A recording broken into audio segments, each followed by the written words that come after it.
I gripped the deck railing as the crane operators made their final adjustments, watching our 3 submersibles bob in the Pacific swells like oversized bath toys. 3 years of preparation, and now it all came down to whether these metal spheres could actually get us to the bottom of the world and back. "Dr. Schmidt, you ready for this?" Izzy appeared beside me, her weathered hands already stained with hydraulic fluid from the pre-dive checks. She had this way of moving that screamed competence. Every gesture deliberate, nothing wasted. But I'd caught her staring at the water earlier with an expression I couldn't quite read. As ready as anyone can be for something nobody's ever done before.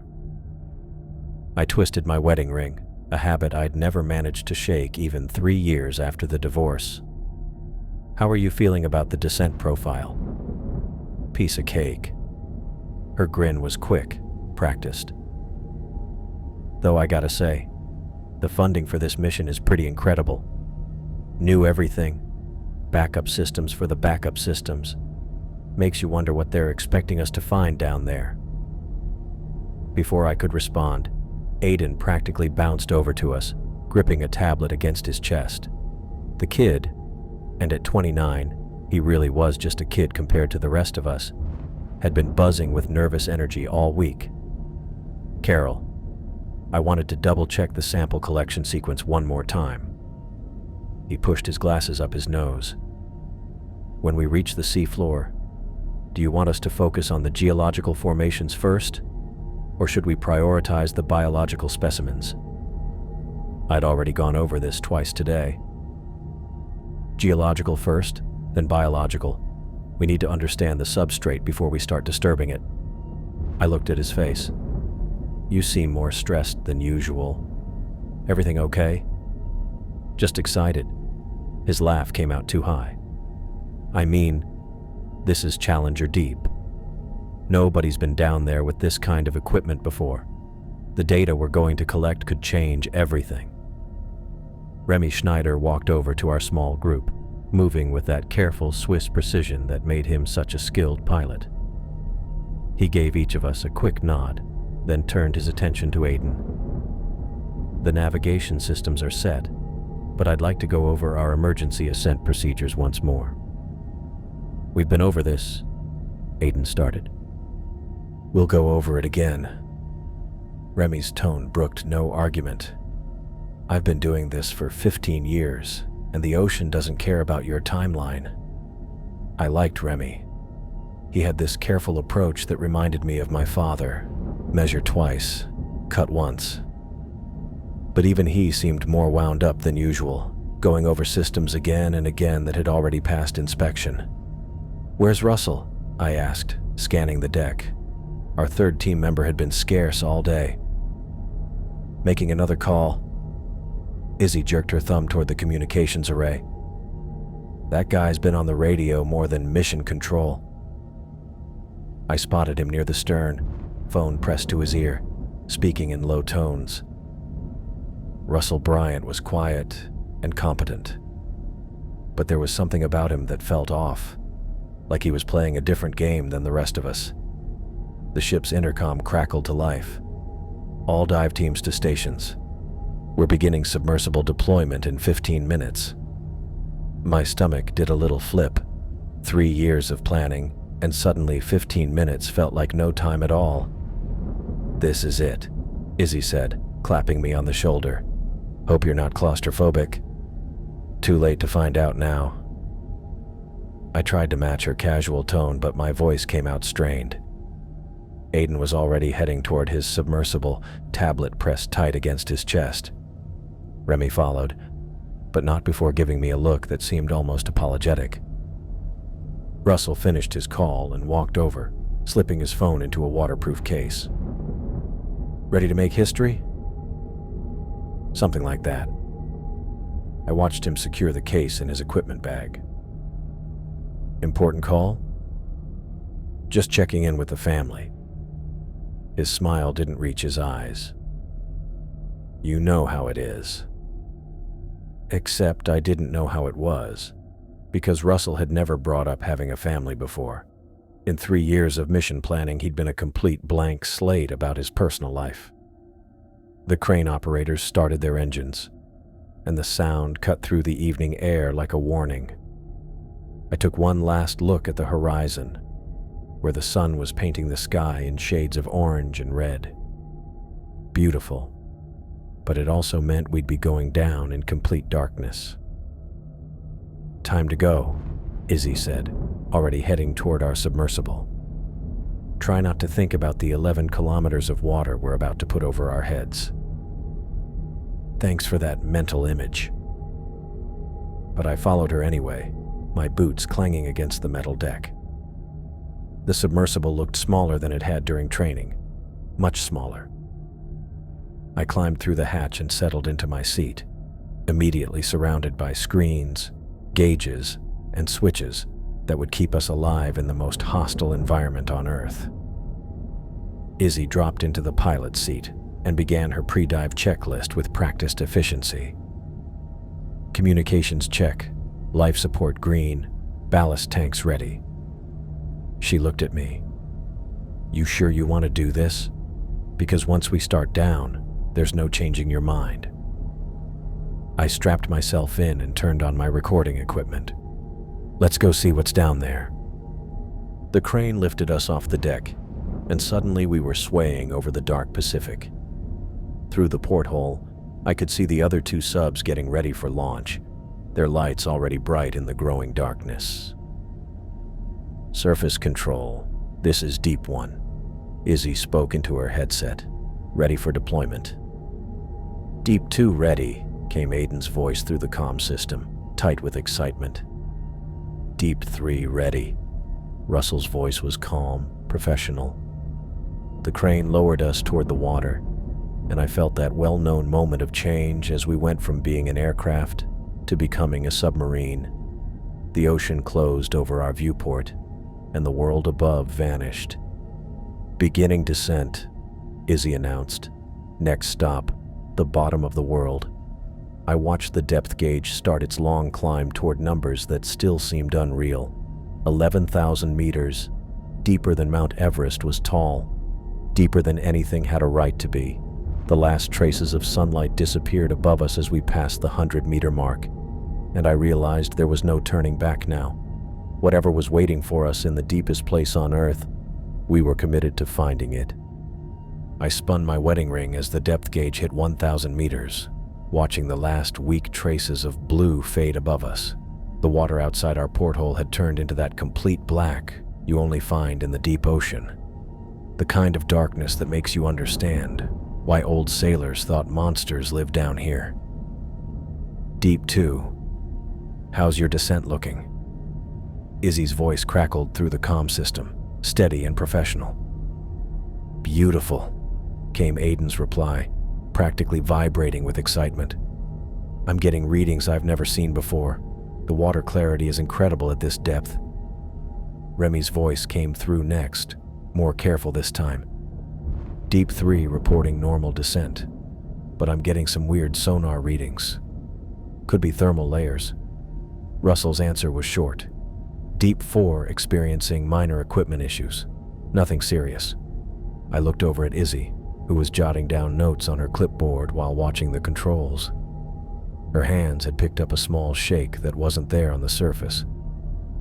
"You okay?" "Just the usual pre-dive jitters." She grinned, but it looked forced. "You know what I was thinking about? My nephew Tommy. Kid's 8 years old and obsessed with submarines. When I get back, I'm going to tell him his Aunt Izzy went deeper than anyone's ever gone before." "That's sweet." I activated the water sampling system as we passed 2,500 meters. "You talk about your family a lot. I don't think I've ever mentioned mine during a dive. Different coping mechanisms, I guess." Izzy adjusted our descent rate slightly. "I like remembering there's a world up there waiting for us. Keeps things in perspective when you're surrounded by all this." She gestured at the black water outside. Through the comm, Aiden was practically narrating his descent. "Passing 2,000 meters now. The pressure readings are exactly what the models predicted. This is incredible. We're already deeper than most research subs ever go. Kid's got enthusiasm, Izzy muttered, then keyed her mic. Deep 2. Try to contain your excitement. We've got 8 more hours of this. I was watching the water samples cycle through the collection system when something caught my eye. A fish, looked like some kind of deep-sea cod, swam past our lights, but it was moving wrong. Instead of the usual steady swimming pattern, it kept jerking to one side, like it was confused or hurt. Izzy, did you see that fish? Which one? She leaned forward to look through the porthole. It's gone now, but it was swimming erratically. Might be nothing. At 3,000 meters, Remy's voice came through with a note of worry. I'm getting some weird readings on my sonar. There's a warm water mass about 2 kilometers ahead. Temperature difference is pretty big. How significant? I asked, pulling up our own thermal sensors. Nearly 3 degrees warmer than surrounding water. That's unusual at this depth. Izzy made a face at her navigation display. I'm seeing it too. Looks like we'll need to adjust our descent path to avoid it. Why avoid it? Aiden's voice was eager. Shouldn't we investigate? This could be a previously unknown thermal vent system. We investigate after we reach the bottom safely, Izzy replied firmly. No detours on the way down. Russell's voice came through with heavier static than before. Deep 4 agrees with course change, keeping safe descent profile. I'd noticed his radio calls getting shorter and shorter. Back in training, he used to chat more. Russell, you doing okay over there? You said something about equipment trouble. A pause. Just some small calibration problems with the recording gear. Nothing that messes with dive safety. Something about his tone bugged me, but I couldn't figure out what. As we passed 4,000 meters, Izzy started talking again. You know what I'm gonna do when this mission's over? I'm thinking about opening a diving school down in the Keys. Teach tourists how to explore coral reefs instead of... She waved around us. This. Retirement plans already? Not retirement. Career change. Her voice got quieter. I've been doing deep sea work for 20 years, Carol. Maybe it's time to try something where the sun actually reaches. You're one of the best pilots I've ever worked with. The deep sea research community would hate to lose you. Yeah, well, she adjusted our ballast tanks. Sometimes you gotta know when to walk away. There was something in her voice. Not just tiredness, but something deeper.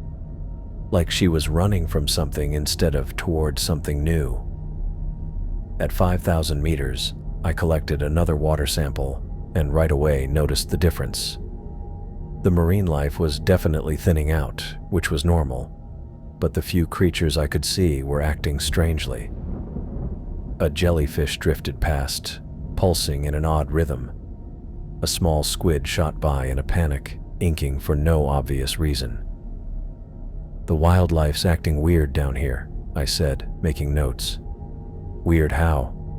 Stressed, disoriented, like something spooked them. Aiden's voice buzzed through the comm. I'm seeing the same kind of patterns. Might be connected to that heat signature we picked up earlier. Or could be our lights and engine noise, Remy added pragmatically. We're not exactly subtle visitors. At 6,000 meters, all 3 subs hit the thermal layer Remy had spotted. The water temperature jumped from just above freezing to nearly 4 degrees Celsius, a huge difference for the deep ocean. This is definitely not normal, I said, watching my instruments. Thermal vents don't create this kind of widespread temperature increase. Could be a large-scale geological event, Aiden suggested, though he sounded more excited than concerned. Maybe we're witnessing something unprecedented. Izzy was looking over her navigation charts. Whatever it is, it's making us take a more eastern route to the bottom, adding about 30 minutes to our dive time. Deep 4, are you seeing this thermal anomaly? I asked. Russell's response came through heavy static. Confirmed, adjusting course accordingly. I looked unhappy at the radio. Russell, your signal's getting worse. Are you having communication problems too? Some interference, probably related to the thermal layer. But Aiden and Remy's signals were coming through fine. As we changed direction around the warm water mass, Izzy became more talkative, like she was trying to fill the growing quiet. You know what Tommy asked me last week? He wanted to know if there were monsters in the deep ocean. I told him no, just fish that look scary because they live in the dark. What did he say to that? He said, maybe the fish look scary because they're trying to warn people to stay away. She laughed, but it sounded hollow. Smart kid. I looked out at the complete darkness surrounding us, broken only by our artificial lights. We were now deeper than Mount Washington was tall, with 5 more kilometers to go. The pressure outside would crush a human body instantly, and we were trusting our lives to a metal sphere and some very sophisticated engineering. Izzy, can I ask you something? Sure. Why did you really take this mission? I mean, you could have your pick of any deep sea project. Why Challenger Deep? She stayed quiet for a long moment, her hands steady on the controls. Because some places need to be seen by people who understand what they're looking at. And because... She paused. Because I have a feeling this might be my last chance to see something truly unknown. Last chance? Like I said, I'm thinking about that diving school. But something in her tone hinted at a completely different meaning. The depth gauge showed 6,500 meters and rising. Outside, total blackness surrounded us, interrupted only by the rare glowing pulse of some deep-sea creature. We were descending into a part of the ocean that humans had explored maybe a dozen times in history, and I was beginning to understand why so few people ever came back wanting to return. I pressed my face against the porthole as we touched down on the seafloor with a soft thud that shook through the hull. 10,900 meters, the deepest anyone had ever gone and lived to tell about it. Welcome to the bottom of the world, Izzy said, her voice steady despite the slight tremor in her hands as she worked the controls. How's it feel to be making history? Surreal. I activated the external floodlights and watched them cut through the darkness, revealing a landscape that looked like another planet. Gray sediment stretched in all directions, broken by rocky outcroppings that cast strange shadows in our artificial light. It's so... empty. But even as I said it, I knew that wasn't quite right. The ocean floor looked different from what our satellite mapping had predicted.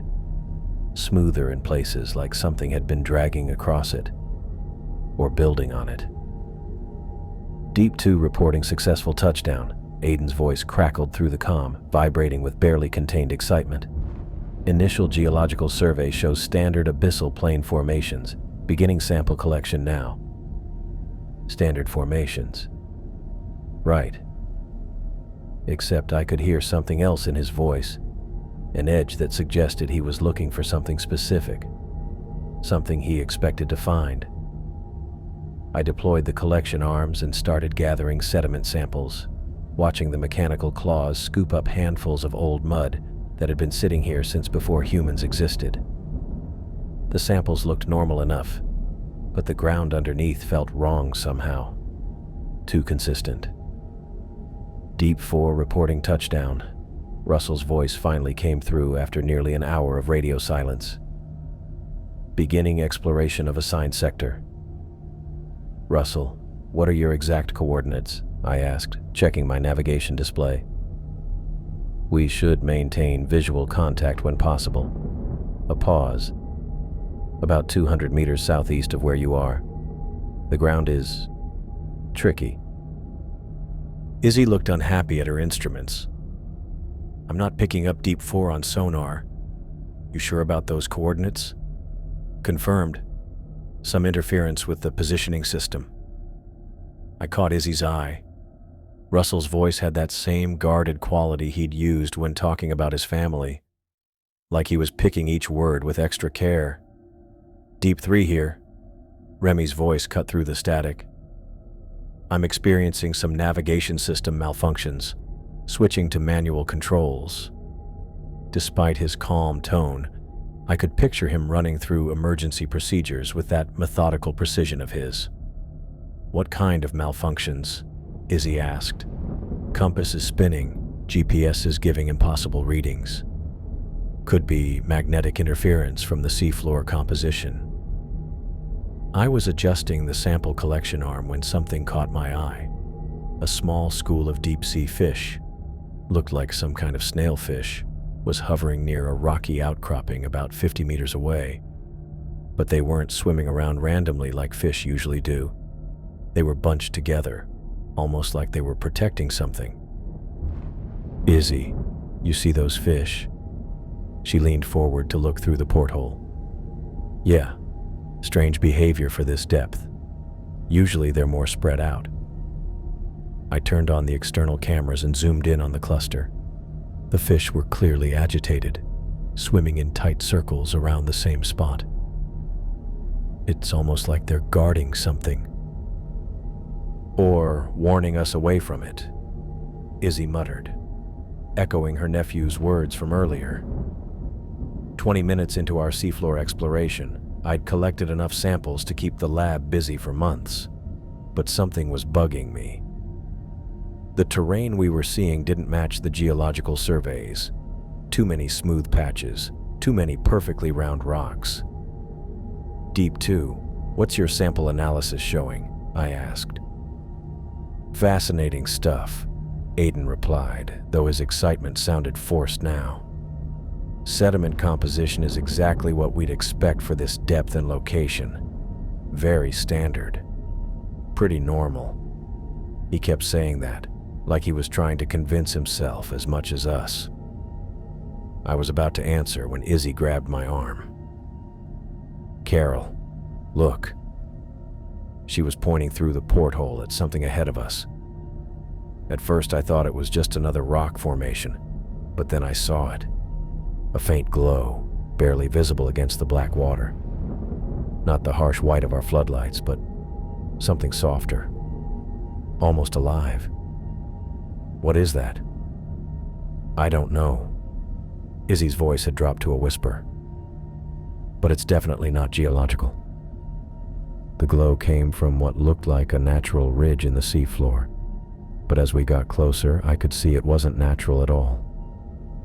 The light was pulsing, very slowly, like something breathing. Deep 2, Deep 3. Are you seeing any unusual light sources in your sectors? I asked, trying to keep my voice steady. Negative, Aiden replied quickly. Too quickly. Nothing here, Remy confirmed. Just standard rock formations. But Russell didn't respond at all. I turned on the recording equipment and began documenting what we were seeing. My scientific training was yelling at me to investigate, to understand what could possibly be creating light at this depth. But something deeper, more basic, was telling me to turn around and swim away as fast as possible. Should we get closer?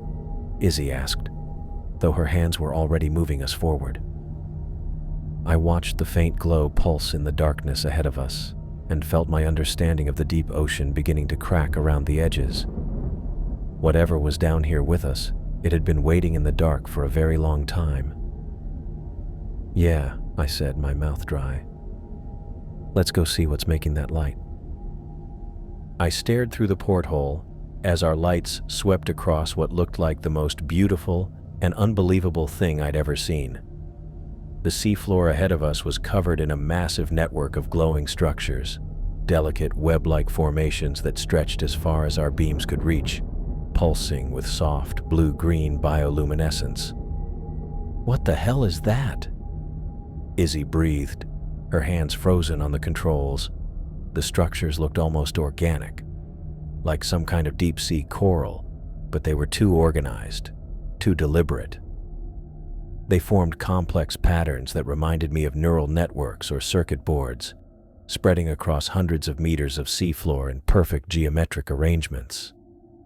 "It's incredible," I whispered, activating every recording device we had. "This is completely unknown. There's nothing in the literature about formations like this at abyssal depths." Izzy slowly moved us closer, the submersible's lights showing more detail with each meter. The bright strands were about as thick as my arm, see-through and beating with that steady light. They linked bigger nodes that looked almost like living processors, each one shining brighter than the connecting strands. "Deep 2? Are you seeing this?" I called into the radio. Aiden's voice came back right away, crackling with static. "Confirmed, Deep 1. I'm documenting extensive bioluminescent formations. This is unprecedented." But something in his tone bothered me. He sounded excited, sure, but not shocked. Not the way someone should sound when discovering something that rewrote the textbooks. "Deep 3, what's your status?" Izzy asked. "I'm seeing similar formations," Remy replied, his voice tight with concentration. "But I'm also finding something else. Perfectly circular pits in the seafloor. They're arranged in geometric patterns." "How big are these pits?" I asked, trying to process what we were looking at. "Exactly 12 meters in diameter. Every single one. The walls are too smooth, too precise. This isn't natural geological formation." My stomach dropped. 12 meters exactly. That kind of precision didn't happen in nature. "Deep 4, Russell, what are you seeing in your sector?" I called. A long pause, filled with growing static. Large formations everywhere, starting to collect samples from the outer structures. "Sample collection?" Izzy frowned at the radio. "Shouldn't we be documenting first? Understanding what we're looking at before we start disturbing it?" But Russell didn't respond. I watched the bright network pulse around us, the glow seeming to travel along the strands like electrical signals. The patterns were too organized, too structured. This wasn't just some unknown species of deep-sea organism. This was something else entirely. "Izzy, move us along the edge of the formation. I want to see how far it extends." She guided us alongside the glowing network, and I felt my scientific worldview breaking apart with each meter we traveled. The formation stretched beyond our lights in every direction, vanishing into the darkness like a massive underwater city. The nodes were linked by several strands, creating backup pathways that looked almost like a communication system. "This is impossible," I muttered, making notes as fast as I could write. "The energy requirements alone. What's powering this? There's no thermal vent activity, no obvious chemical source." "Deep 2, what's your analysis of the bioluminescence?" I asked. "The light appears to be generated by specialized cells similar to those found in deep-sea organisms," Aiden replied, but his answer sounded rehearsed. "Though the scale and organization are unusual. Strange. That was like calling the Grand Canyon a small ditch." As we pushed further into the formation, I noticed the static on our radio was getting worse. "Communications are breaking up," I told Izzy.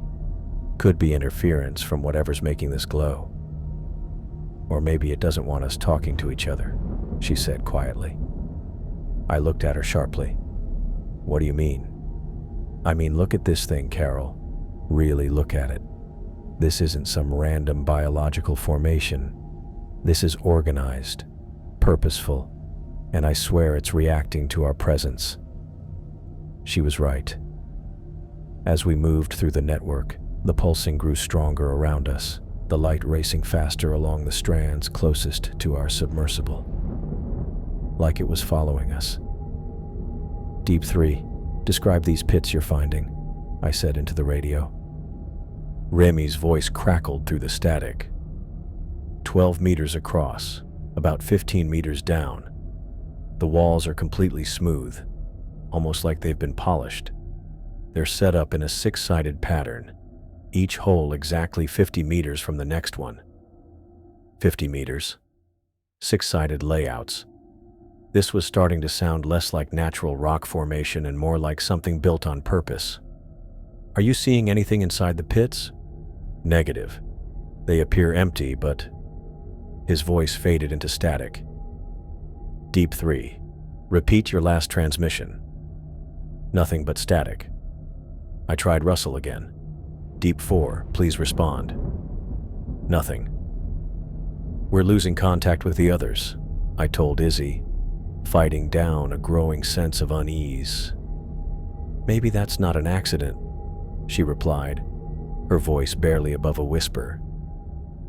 I was about to ask what she meant when something ahead caught my eye. One of the bigger nodes was flashing differently than the rest, its glow brighter and faster. As we got closer, I could see it sat right in the middle of a thick tangle of connecting threads. That one's different, I said, pointing through the porthole. Izzy changed our direction toward the central node. It's like a hub. All the other strands connect to it. As we got closer, I realized the node was much larger than the others, maybe 3 meters across and perfectly round. The surface looked smooth, almost metallic, but it pulsed with that same living light. This is definitely not biological, I said, my voice shaking slightly. The geometry is too perfect, the materials too uniform. Someone built this. Built it? Izzy stared at me. Carol, we're 11 kilometers underwater. Who could have built something like this? I didn't have an answer. The structure spread around us in every direction. A huge network of glowing connections that had been sitting here in the darkness for who knows how long. The engineering needed to build something like this was beyond anything humanity could pull off, especially down this deep. We need to document everything, I said, trying to focus on what I could control. This changes everything we know about the deep ocean. But even as I said it, I couldn't stop thinking about how Aiden hadn't seemed surprised at all. The way Russell kept collecting samples like he knew exactly what he was looking for, and how this whole mission had gotten more funding than any deep-sea research project ever. Izzy, I said slowly, what if we weren't the first ones to find this? She looked at me, her face pale in the glow from the instruments. What do you mean? What if someone already knew it was here? The network pulsed around us, its strange light washing our faces in changing patterns of blue and green. And in that moment, I realized we weren't explorers making a discovery. We were visitors to something that had been waiting for us in the dark. The first dead fish floated past our window like a pale ghost, its body reflecting our lights for just a moment before vanishing into the black water above us. That's weird, I muttered, watching it spiral upward. Fish don't usually die at these depths without a reason. Izzy barely looked up from her instruments. Happens all the time down here. Pressure changes, temperature shifts, old age. The deep ocean's not exactly a retirement home.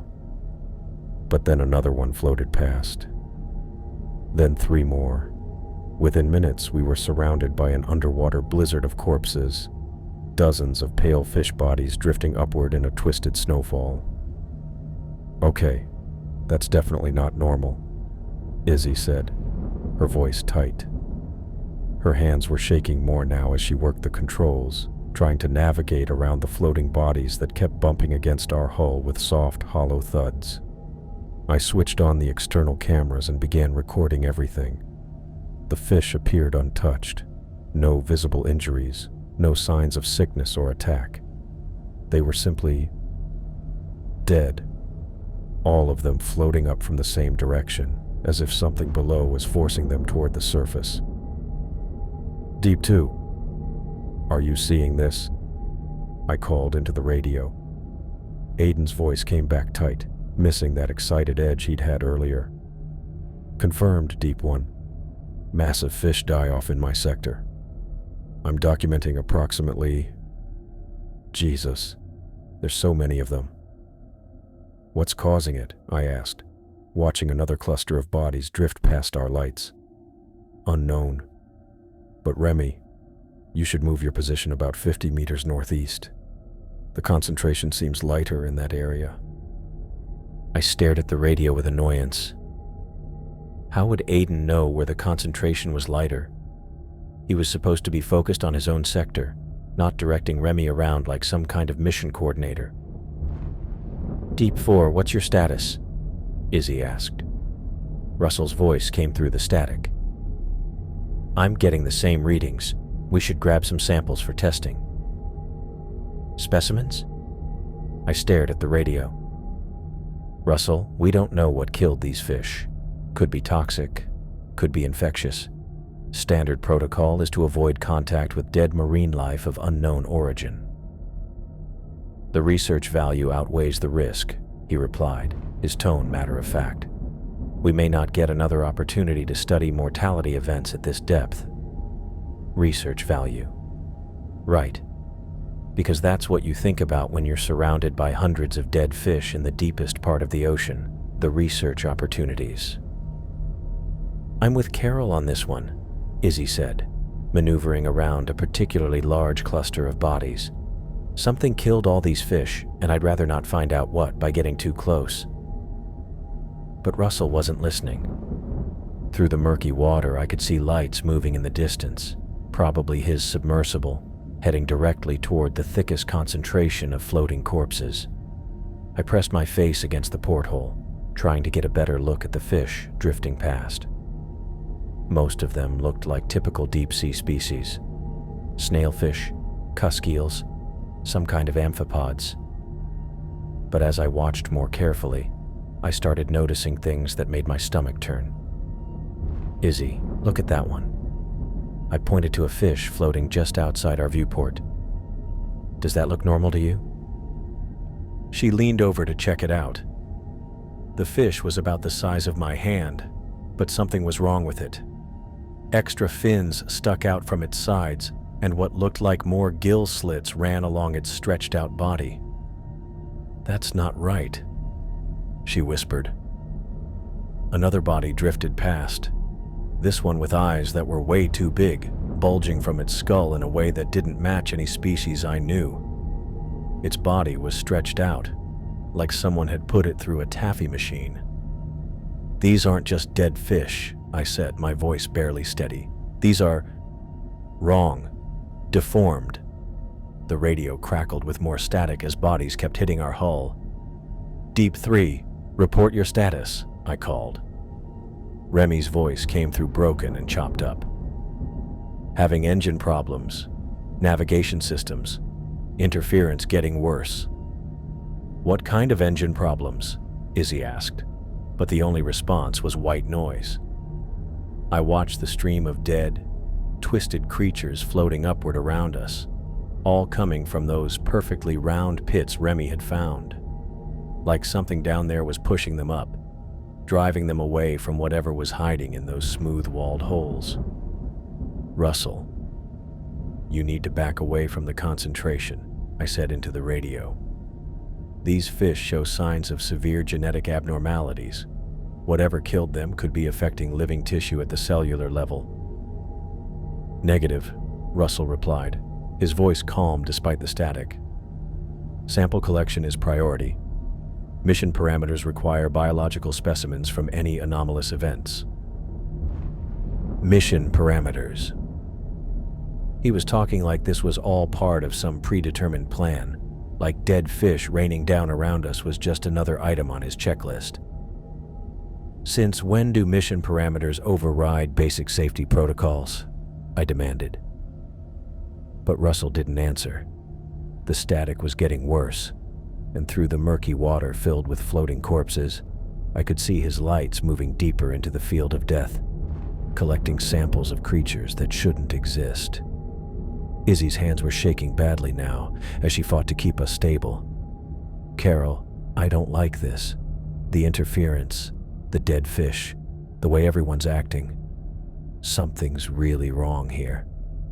I nodded, watching another twisted creature drift past our viewport. This one with what appeared to be extra vertebrae extending its spine into an unnatural curve. Whatever was happening down here, it had been going on long enough to affect the local marine life in ways that went against everything I knew about biology. And somehow, I was starting to think Russell had known we'd find exactly this. I pressed my face against the porthole, trying to make sense of what I was seeing through the cloudy water filled with floating corpses. The largest pit Remy had described was maybe 200 meters ahead of us, and something was moving inside it. "Izzy, do you see that?" She followed my gaze, squinting through the darkness. "See what? All I see is dead fish and... oh shit." The pit wasn't empty anymore. Something massive was rising from it, moving with deliberate, fluid motions that made my stomach drop. At first, I thought it might be some kind of geological event, maybe gas or sediment being expelled from the seafloor.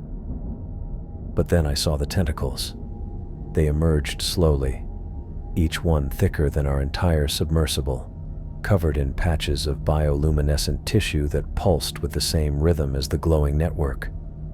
The creature kept rising, revealing more of itself with each passing second, a body that looked like someone had crossed a colossal squid with something prehistoric and wrong. "Emergency ascent," Izzy said, her voice deadly calm as her hands flew over the controls. "Right now." But I couldn't look away. The thing was huge, easily the size of a blue whale, but it moved with an intelligence that made my skin crawl. Its body was covered in those same glowing patches, creating patterns that seemed almost like communication signals. And its eyes, when they caught our lights, they reflected back with a focus that was definitely predatory. "Deep 2, Deep 3, emergency ascent immediately," Izzy barked into the radio. "We have a massive biological contact rising from the seafloor." Aiden's voice came back through the static, and something about his tone made me stop cold. He sounded calm. Not panicked, not shocked. Calm. "Confirmed, Deep One. I'm documenting the emergence. This is exactly what we hope to find." Exactly what we hope to find? I stared at the radio like it had just grown a second head. "Aiden, what the hell are you talking about?" I demanded. "Get out of there." But the beast was already moving, its huge tentacles cutting through the water faster than I'd expected. I watched in terror as it made a beeline for Russell's spot, moving with way too much purpose for this to be some random hunt. "Deep 4, evasive maneuvers," Izzy screamed into the radio. Russell's voice crackled through, broken and distorted. "Can't. System's not responding. Something's wrong with..." The transmission died in a burst of static, and through the murky water I saw lights. Russell's submersible, being swallowed by those enormous tentacles. The creature coiled around Deep 4 like it was crumpling a tin can, and Russell's screams pierced through the radio interference with horrifying clarity. The sound lasted maybe 10 seconds before it stopped completely. "Russell!" I shouted into the radio, but there was nothing. Just the soft groaning of metal being compressed beyond its limits, transmitted through the water to our hull. Izzy was already pushing our engines past their safety limits, the cavitation from our propellers creating a cloud of bubbles that temporarily hid our position. But the creature had spotted us now, those alien eyes turning in our direction with unmistakable intelligence. "Deep 3, what's your status?" Izzy called. Remy's voice crackled back, tense and barely controlled. "Running evasive maneuvers. This thing's got the whole ascent route blocked, trying to find another way up." The creature's body was huge enough to fill the entire space, its tentacles sweeping through the water in search patterns that looked way too organized. This wasn't some mindless deep-sea predator. This thing was hunting us with a plan. "Aiden, where are you?" I demanded, scanning the water for Deep 2's lights. I'm maintaining position to document the encounter, he replied, his voice still unnaturally calm. This is unprecedented. The size, the behavior patterns, the bioluminescent communication system. Are you insane? Izzy shouted. That thing just killed Russell. But even as she said it, I was starting to understand something that made my blood freeze. Russell hadn't been in the wrong place at the wrong time. He'd been positioned exactly where the creature would come up, like he was supposed to be there, like he was bait. The creature's focus turned toward us, and I could see its tentacles changing direction, moving to block our escape route. Izzy pushed the engines harder, but we were already at maximum safe power, and the thing was catching up to us. The network, I said suddenly, watching the glowing strands around us pulse faster as the creature moved through them. It's reacting to the creature's presence. The glowing web was definitely responding to the massive predator, its light growing brighter and more rapid, but I was too terrified to analyze what it meant, too focused on the tentacles that were now close enough to see the suckers lining their undersides. Through the chaos, I spotted Deep 2's lights moving in a pattern that didn't make sense. Instead of running away, Aiden was positioning himself between us and the creature, though whether he was trying to protect us or sacrifice himself, I couldn't tell. Aiden, what are you doing? I called. Following protocol, he replied, and something in those two words made everything click into place. This wasn't a research mission that had gone wrong. This was a research mission that was going exactly according to plan. I screamed as the massive tentacles wrapped around our submersible, the metal groaning under pressure that should have crushed us instantly.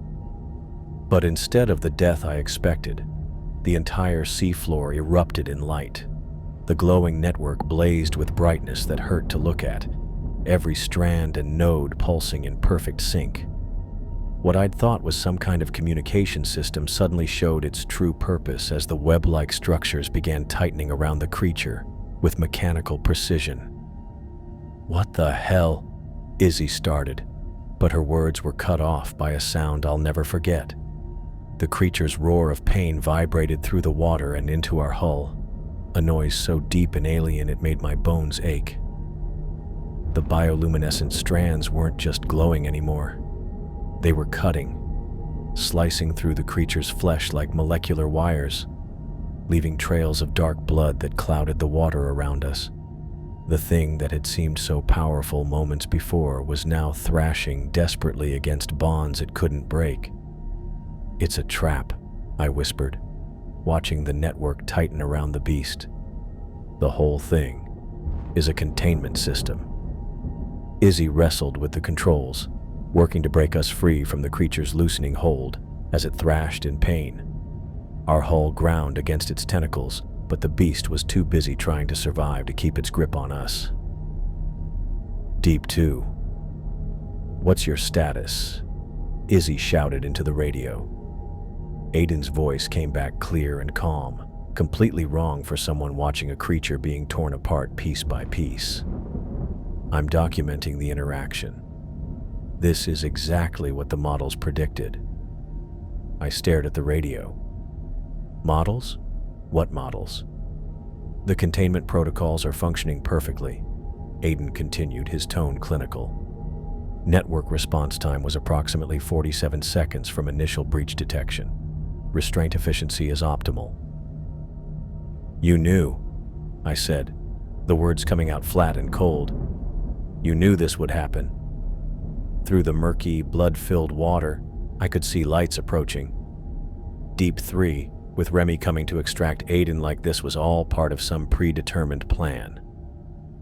The creature's struggles were getting weaker as the glowing strands sliced deeper, its massive body being systematically carved apart by whatever technology powered the network. "Aiden, you son of a bitch.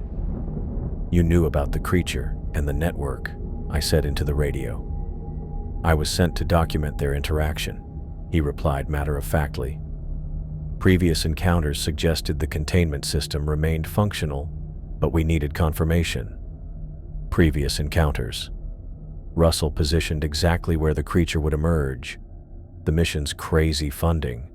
The way everyone had been acting like they expected something specific to happen. Russell was bait, I said, watching the creature's death throes through our cracked porthole. You used him as bait to trigger the system. Russell understood his role, Aiden said. His sacrifice provided valuable data about breach protocols and containment response times. Izzy finally broke us free from the dying creature's grip, our damaged hull scraping against its flesh as we pulled away. The network was almost done with its work, the massive predator reduced to chunks of meat sinking back toward those perfectly round pits.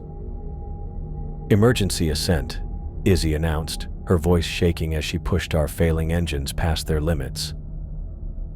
Life support is compromised, and we're taking on water. I looked back at the seafloor as we rose, watching the glowing network return to its quiet state, like nothing had happened. The creature was gone, its remains disappearing into the depths, and the old security system was ready to wait for the next breach. How long? I asked into the radio. How long have you known about this?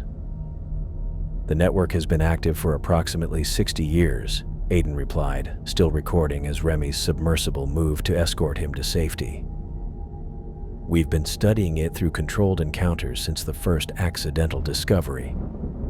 60 years of cover-ups. 60 years of feeding people to the depths to test an alien containment system. And I'd been stupid enough to think we were explorers making history. Our ascent alarm was screaming now, warning us about rapid decompression and system failures. Izzy was fighting to keep us alive as we climbed through 11 kilometers of crushing darkness, our hull integrity failing with every meter. Carol, she said quietly, not taking her eyes off the controls. Whatever we saw down there, whatever this really was, they're never going to let us talk about it. I nodded, watching the depth gauge count down our escape from the deepest place on Earth. We'd found something humanity wasn't ready to understand. Something so old and complex that it made our technology look like children's toys. But we hadn't found it first.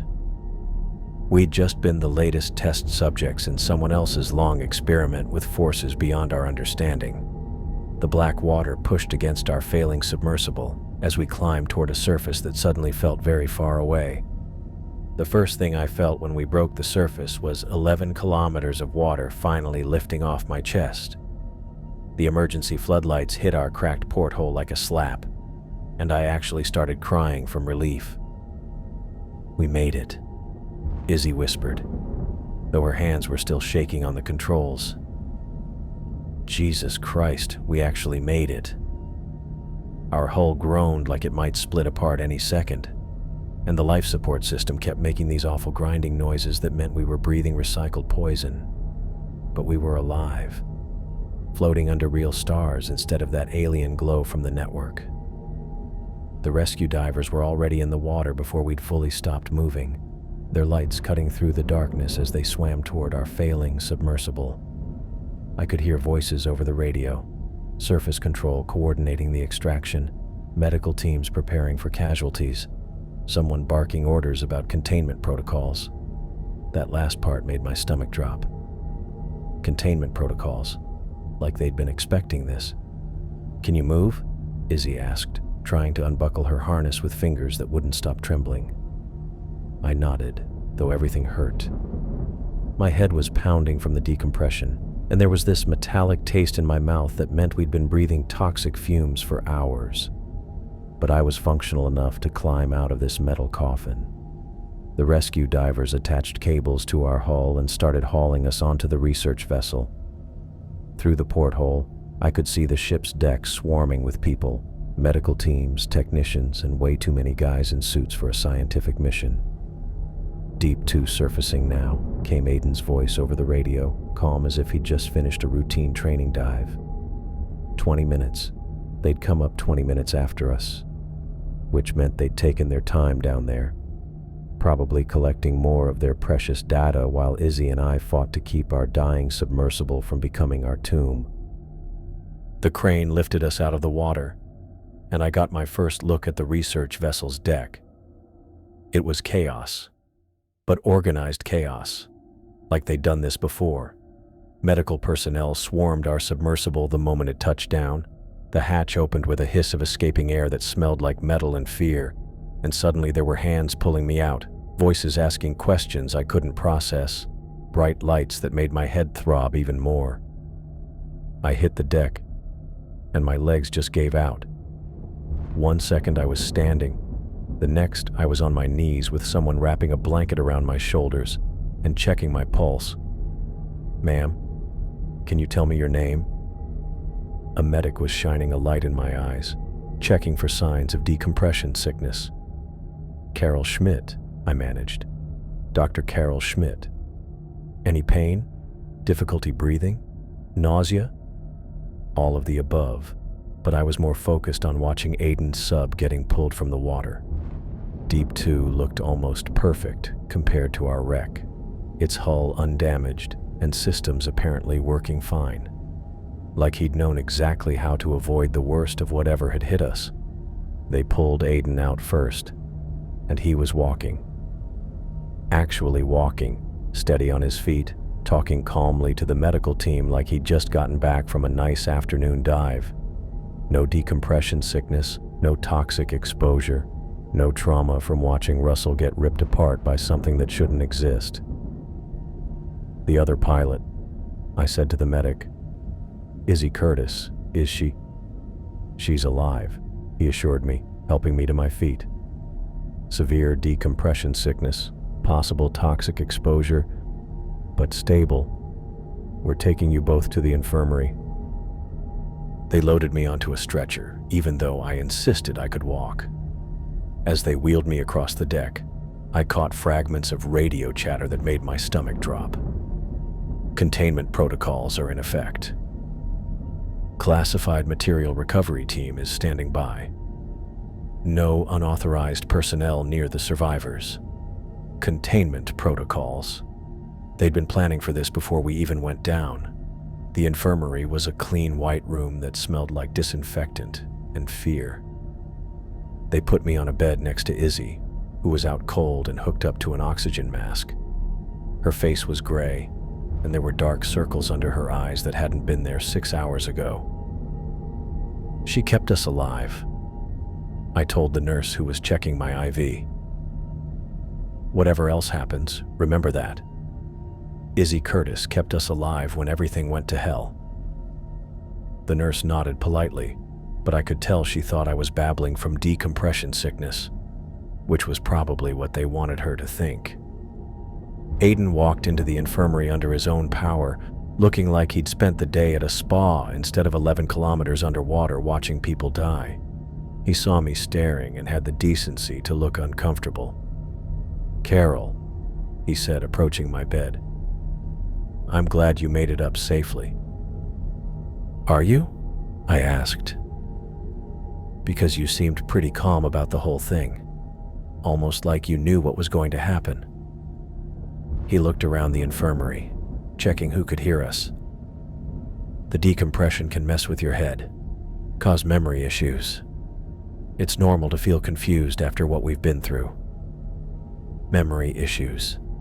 He was already setting things up to make anything I said sound unreliable. "I remember everything," I said quietly. "The network. The creature. Russell being used as bait. Your complete lack of surprise when that thing came out of the pit." Aiden's expression stayed the same, but something changed behind his eyes. "You should rest. The medical team needs to keep an eye on you for the next several hours." A doctor walked over with a clipboard, asking me to describe what I'd seen during the dive. I started telling him about the glowing network, the twisted fish, the huge creature that had killed Russell. But the more I talked, the more worried the doctor looked. "Bioluminescent hallucinations are common with severe decompression," he said, making notes. "The brain creates vivid, often terrifying imagery when deprived of oxygen. It wasn't a hallucination, I insisted. Ask Aiden. He saw everything I saw. The doctor turned to Aiden, who shook his head sadly. Dr. Schmidt was under extreme stress. Our submersible experienced some equipment malfunctions, and we encountered normal deep-sea formations that may have appeared unusual under the circumstances. I stared at him. Normal formations? You called it exactly what you hoped to find. I never said that, Aiden replied calmly. You may be misremembering due to the decompression effects. The doctor scribbled more notes, and it hit me. I was being systematically torn apart by someone who'd been right there, who'd witnessed everything I had. Aiden was rewriting history as we spoke, transforming our brush with something beyond explanation into faulty gear and stress-related delusions. Izzy moved restlessly in the next bed, mumbling something through her oxygen mask. I leaned closer and caught pieces of what she was saying. The lights. The network. It was waiting for us. The doctor made a face and adjusted her sedation. Delirium is common, with severe decompression sickness. She'll be more coherent once the nitrogen clears her system. But I knew Izzy wasn't delirious. She was remembering the same unbelievable things I was, and they were drugging her to keep her quiet. Through the infirmary's small window, I could see the sun rising over the Pacific. We'd been in the depths for over 12 hours, and now we were back in a world where what we'd experienced couldn't exist, where old networks and guardian creatures were just hallucinations brought on by too much pressure and not enough oxygen. The thrum of approaching choppers made everyone in the infirmary look up. Not medical aircraft. These were military, unmarked, coming in fast and low over the water. Transport's here, someone said over the intercom. Prepare survivors for immediate evacuation to secure medical facility. Secure medical facility. Not a hospital. Somewhere they could control what we said and who we said it to. As they prepared to move us, I caught Aiden's eye one more time. He looked almost sorry, like he genuinely regretted what was happening. But not enough to tell the truth about what we'd found in the deepest place on Earth. The helicopters were landing on the ship's deck, their rotors whipping the morning air into chaos. Soon we'd be airborne, heading toward whatever came next in this carefully planned cover-up. I closed my eyes and tried to hold on to every detail of what I'd seen in the depths. The glowing network, the creature's intelligence, Russell's sacrifice, Aiden's betrayal. They could drug me, discredit me, make me disappear entirely, but they couldn't erase what had actually happened. The truth was down there, waiting in the darkness, and someday, someone would have to face it. I stared at the manila folder they'd placed in front of me, my hands still trembling from whatever they'd put in my IV 3 days ago. The conference room was aggressively beige. Beige walls, beige table, beige carpet that probably cost more than my annual salary. 5 people in identical dark suits sat across from me like they were conducting a job interview, instead of destroying my life. Dr. Schmidt, the woman in the center began, consulting her tablet. We appreciate your cooperation during this difficult time. We understand the trauma you've experienced. Trauma, as if I'd just watched a car crash, instead of seeing Russell get ripped apart by something that had no right to exist. Let's review your statement from yesterday, she continued. You reported seeing bioluminescent formations on the seafloor that you interpreted as some kind of network or communication system. I didn't interpret anything, I said. I documented what I observed. Organized structures displaying coordinated behavior patterns that... Dr. Schmidt, the man to her left, held up a hand. We've consulted with marine biology experts who've reviewed your footage.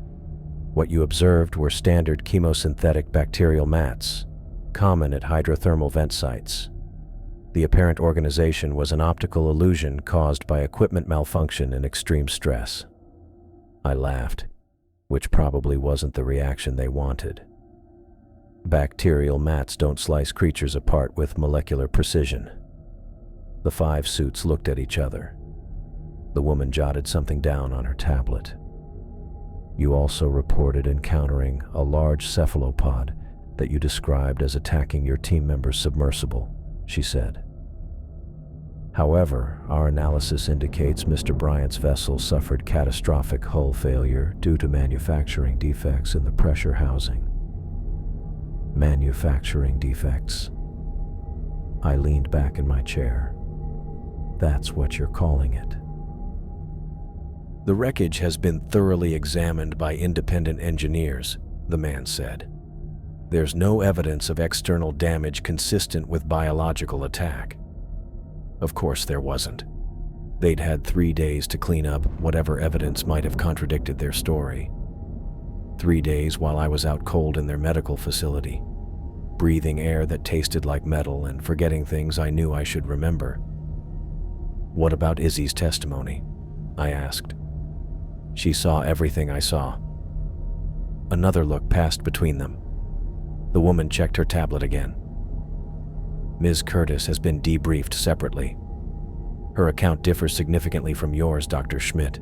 She reported equipment malfunctions and standard geological formations, consistent with the evidence we've recovered. My stomach dropped. That can't be right. Izzy was there. She saw the network, the creature, everything. Ms. Curtis has accepted our findings and signed the appropriate documentation, the woman said. She's been compensated for her trauma and has agreed to maintain confidentiality about the mission details. Paid off. They'd bought her silence, probably with enough cash to open that diving school she talked about. Smart woman. Smarter than me, apparently. Where's Aiden? I asked. I want to hear his version of events. The man smiled, and it was the kind of smile that made my skin crawl. Dr. Lee provided extensive testimony during his debriefing. Would you like to review his statement? He slid another folder across the table. I opened it and read Aiden's account of our mission, feeling sicker with every paragraph.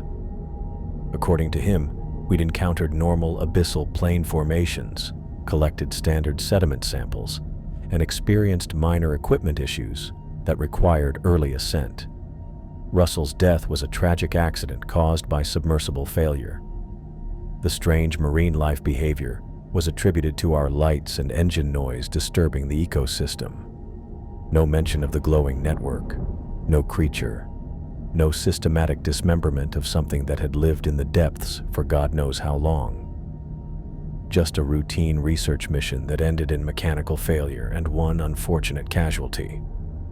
This is complete fiction, I said, closing the folder. Aiden was documenting everything. He called it exactly what they hoped to find. Dr. Lee's recordings show only standard geological formations, the woman replied. Perhaps the stress of the situation caused you to misinterpret his scientific enthusiasm. They had an answer for everything. Every piece of evidence explained away. Every witness either bought off or made to look crazy. I was starting to get how they'd kept this secret for however long they'd been throwing people to whatever lived down there. How many? I asked. Excuse me? How many expeditions have you sent down there? How many people have seen what I saw and ended up sitting in rooms like this? The silence dragged on long enough that I knew I'd struck a nerve. The woman jotted down another note on her tablet. Dr. Schmidt, we understand you're struggling to process what happened. Extreme depth exposure can cause vivid hallucinations, false memories, even paranoid ideation. It's more common than you might think. Show me, I said. I'm sorry? You keep talking about how common this is. Show me the other cases. Show me the other survivors who've sat in this room and been told their memories were hallucinations. Another long silence. Then the man reached under the table and pulled out a thick file folder. He placed it in front of me with the careful precision of someone handling explosives. "What you're about to see is classified at the highest levels," he said. "Disclosure of this information to unauthorized personnel is a federal crime punishable by life imprisonment." I opened the folder and immediately wished I hadn't. Photos, dozens of them. Submarines crushed like tin cans, their hulls bearing marks that looked exactly like what I'd seen happen to Russell. Sonar readings showing massive biological contacts rising from the ocean floor. Footage of the glowing network, captured by cameras that had somehow survived when their operators didn't make it back. And reports, mission after mission, dating back to 1962. Each one describing encounters with the same things I'd witnessed. Each one ending with survivors being questioned, discredited, and silenced. 61 years, I whispered, reading the dates. "You've known about this for 61 years. The phenomena you encountered represent a significant threat to global stability," the woman said. "Public knowledge of these discoveries would cause mass panic, economic collapse, and social breakdown on an unprecedented scale." I kept reading. The reports described systematic testing of the network's responses, deliberate triggering of the containment protocols, careful documentation of the creature's behavior patterns. They weren't just covering up accidental discoveries. They were running experiments. "You're using people as test subjects," I said. "Every mission is designed to provoke a response so you can study it." "We're trying to understand something that could threaten human civilization," the man replied. "The knowledge we've gained has prevented catastrophic breaches of the containment system." Containment system. I looked up from the files. "You know what it is." "We know what it does," the woman corrected. "The network appears to be a security mechanism designed to prevent certain entities from reaching the surface. Our research suggests it's been active for several thousand years." Several thousand years. A very old security system protecting something in the deepest places on Earth. And we'd been poking it with sticks for 6 decades to see how it worked. "What's it containing?" I asked. The 5 suits exchanged glances again. This time, nobody spoke. I closed the file and slid it back across the table. "You want me to sign your non-disclosure agreement and act like none of this ever happened?" "We're offering you a very generous compensation package," the woman said, sliding a new folder toward me. "Enough to ensure your financial security for life, plus a research position at any institution of your choosing." I opened the folder and stared at the number. It was enough money to buy a house, fund my own research lab, and live comfortably for the rest of my life. All I had to do was agree that everything I'd experienced was a stress-induced hallucination. And if I refuse? The man's smile turned ice cold. "Dr. Schmidt, you've been exposed to classified information that could compromise national security.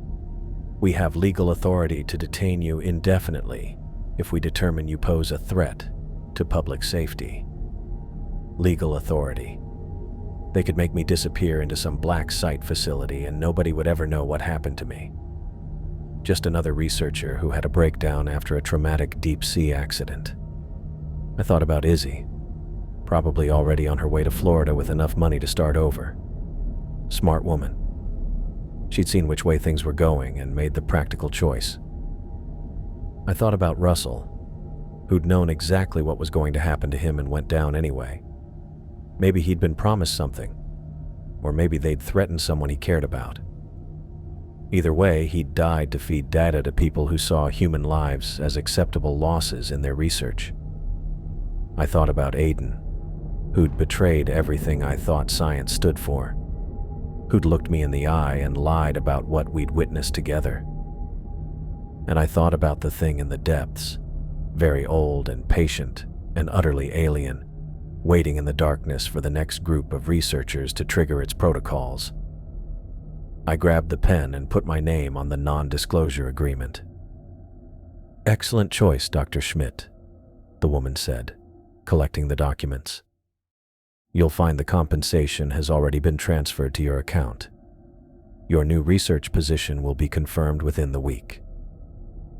I got to my feet, my legs still wobbly from whatever they'd been shooting into my system.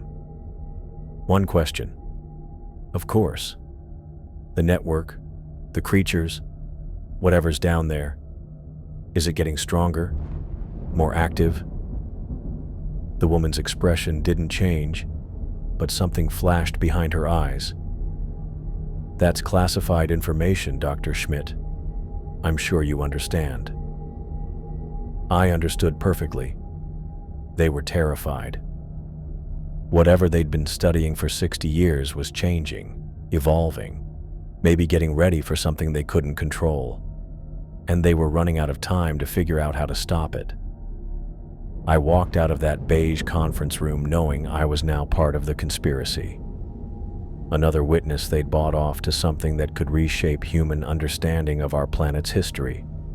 They owned me now, purchased with money and threats. But they'd made one mistake. They'd shown me those files, let me see how much they were really hiding. And buried in those classified reports was information that could blow this whole thing wide open. I just had to figure out how to use it without winding up like Russell. The elevator doors shut behind me, and I began working out my next step. Some truths were too big to keep buried, even if speaking up meant losing everything I had left. I stared at the television screen in the faculty lounge, my coffee growing cold as the news anchor described the most ambitious deep-sea expedition in human history. The words "Challenger Deep" hit me like a punch to the stomach, and suddenly I was back in that cramped submersible, watching Russell get torn apart by something that wasn't supposed to exist. The international team will utilize revolutionary submersible technology to explore previously inaccessible regions of the Mariana Trench, the anchor continued, her voice bright with the kind of enthusiasm reserved for scientific breakthroughs in space launches. 7 years. 7 years of teaching, introduction to marine biology to community college students who thought the ocean was just a big swimming pool with fish in it. 7 years of pretending I'd never seen anything more exciting than a particularly aggressive sea cucumber. 7 years of waking up in cold sweats, remembering the way those glowing strands had sliced through flesh like it was tissue paper. The camera panned across the research vessel, and my blood turned to ice water. Same design as the ship we'd launched from. Same corporate logos on the hull. Same everything, just with a fresh coat of paint and newer equipment. Then they showed the research team, and I actually dropped my coffee mug. Dr. Aiden Lee stood at the podium, older now, but wearing the same nervous smile he'd had when he was 29 and lying through his teeth about bacterial mats. The caption identified him as Lead Marine Geologist, Deep Ocean Research Initiative. He'd been promoted. Of course he had. Our mission represents a new chapter in deep-sea exploration, Aiden was saying, his voice carrying that same calculated enthusiasm I remembered. We're particularly interested in studying the unique geological formations and biological communities that exist at these extreme depths. Geological formations, biological communities, the same sanitized language they'd used to describe the network and its guardians 7 years ago. I grabbed my phone and searched for more information about the expedition. The funding was massive, 3 times what our mission had received, with backing from organizations I'd never heard of, but whose names sounded appropriately scientific and legitimate. The crew roster included marine biologists, geologists, and deep-sea pilots from around the world.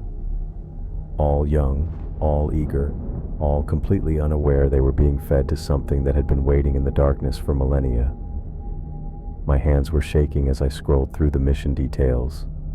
Same dive profile, same target coordinates, same everything, just packaged as cutting-edge research instead of what it really was, another round of human sacrifice disguised as science. I needed to talk to Izzy. She'd understand what this meant, help me figure out what to do about it. I pulled up her contact information, which I'd kept updated through mutual friends in the diving community. The obituary was 2 years old. Isabella Curtis, 50, died in a diving accident off the coast of Key Largo while conducting routine equipment testing for her diving instruction business. Curtis was an experienced deep-sea pilot with over 20 years of experience and an exemplary safety record. The accident occurred during a solo dive to test new breathing apparatus, and her body was recovered 3 days later by Coast Guard divers. Solo dive. Izzy never dove alone, not even in shallow water. It was the first rule she'd taught me about deep-sea safety. Always have a buddy, always have backup, always have someone watching your back. I kept reading, my stomach sinking with every paragraph. The accident had happened just weeks after Izzy had contacted a publisher about writing a memoir of her diving experiences. The publisher confirmed she'd submitted a detailed proposal about extraordinary encounters during classified deep-sea missions, but declined to provide specifics about the content. They'd killed her. The same people who'd bought my silence with money and threats had decided Izzy was too much of a risk. A diving accident was perfect. Plausible, untraceable, and it sent a clear message to anyone else who might be thinking about talking. I closed the browser and sat in the empty faculty lounge, listening to the hum of fluorescent lights and the distant sound of students complaining about their midterm grades. Normal sounds from a normal world where the biggest mysteries were whether the cafeteria would run out of pizza before lunch ended. But I knew better. I knew there were things in the deepest places that made human civilization look like a sandcastle at high tide. I knew there were people who'd been studying those things for decades, feeding researchers to them like treats to a pet monster. And I knew they were getting ready to do it again. The news report was still playing on the television, showing footage of the submersibles being loaded onto the research vessel. 3 of them, just like our mission. Same configuration, same crew size, same everything except the faces of the people who'd be climbing into those metal coffins. I thought about calling the expedition leaders, warning them about what they were really walking into. But who would believe me?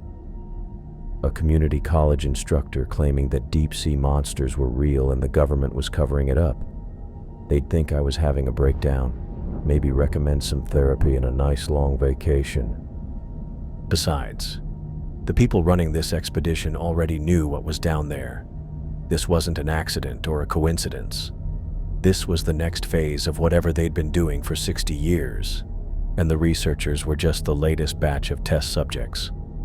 My phone buzzed with a text from my department head, reminding me about the faculty meeting in an hour. Normal life, pulling me back into its comfortable routine of lesson plans and grade reports and pretending the world made sense. I looked at the television one more time.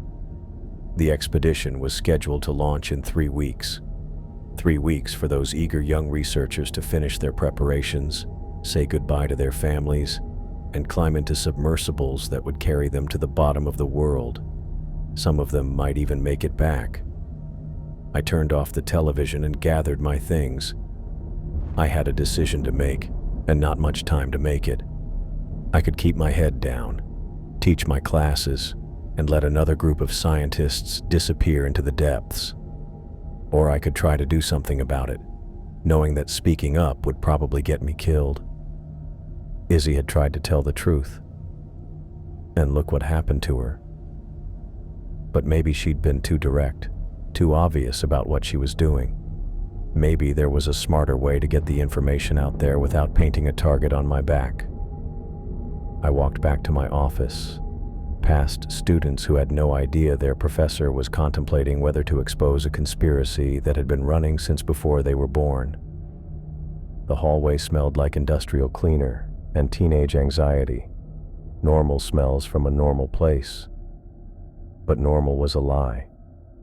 Normal was what they wanted us to believe while they fed people to things that shouldn't exist, studying alien technology that could rewrite everything we thought we knew about our planet.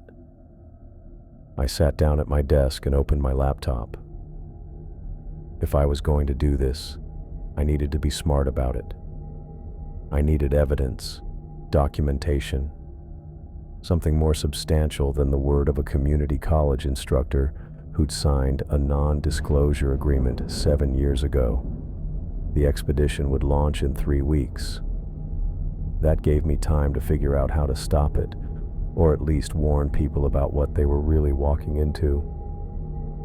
I started typing, documenting everything I could remember about our mission. Every detail, every conversation, every moment of that nightmare in the depths. If I was going to break my silence, I was going to do it right. Some truths were too important to stay buried, even if telling them meant joining Izzy at the bottom of the ocean.